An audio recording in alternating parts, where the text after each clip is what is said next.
قوما تقيم بخلو محمد دين زاد ديب زارعي بنوت يروشلايم. Assalamualaikum warahmatullahi wabarakatuh. Sobat muslim, di tengah perdebatan soal penyuka sesama jenis belakangan ini, Amerika Serikat menerbitkan sebuah buku yang diklaim sebagai Alkitab pertama bagi kaum gay.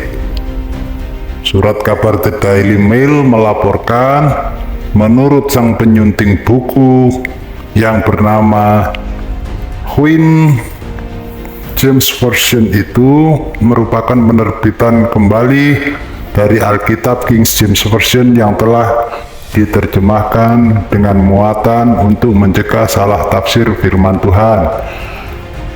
Kata homoseksualitas disebut pertama kali dalam kitab edisi revisi pada tahun 1946. Artinya, sebelumnya kata itu tidak pernah disebut di dalam penerbitan Alkitab. Alkitab seharga 330 sekian ribu rupiah itu diterbitkan, dicetak, dan disebarluaskan di Amerika.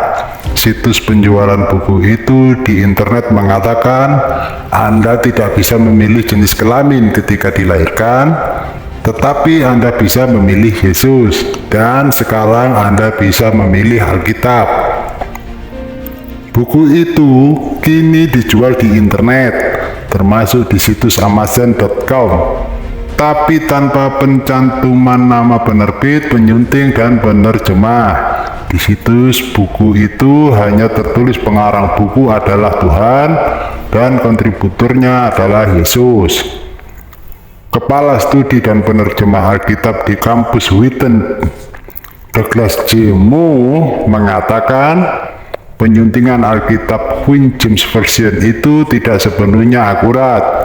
Hanya beberapa Alkitab terjemahan bahasa Inggris yang menggunakan kata homoseksualitas atau homoseksual. Dalam sejarah terjemahan Alkitab terdahulu ke dalam bahasa Inggris, kata itu kini merujuk pada hubungan homoseksual.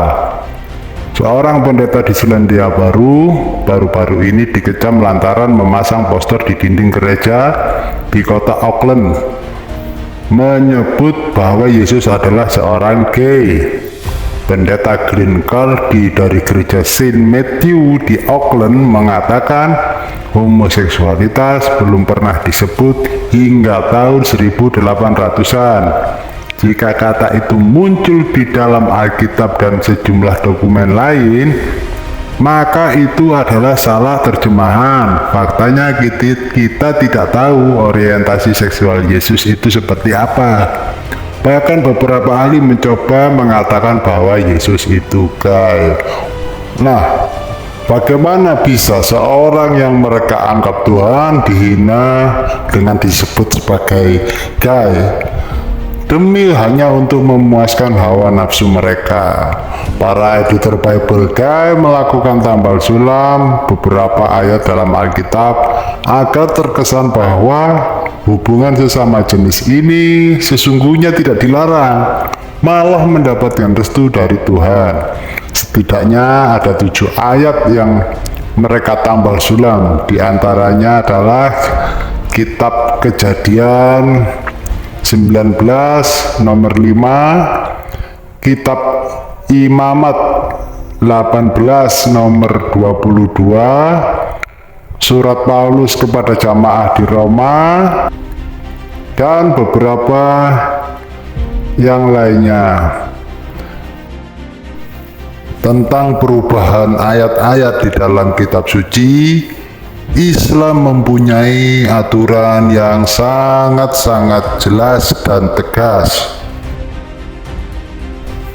Allah Subhanahu wa Ta'ala berfirman, maka kecelakaan yang besarlah bagi orang-orang yang menulis Alkitab dengan tangan mereka sendiri, lalu mereka berkata bahwa ini dari Allah dengan maksud untuk memperoleh keuntungan yang sedikit dengan perbuatan mereka itu, maka kecelakaan yang besarlah bagi mereka akibat apa yang ditulis oleh tangan mereka sendiri, dan kecelakaan yang besarlah bagi mereka akibat apa yang mereka kerjakan. Quran Surat Al-Baqarah 79. Wallahu a'lam bishawab. Wassalamualaikum warahmatullahi wabarakatuh.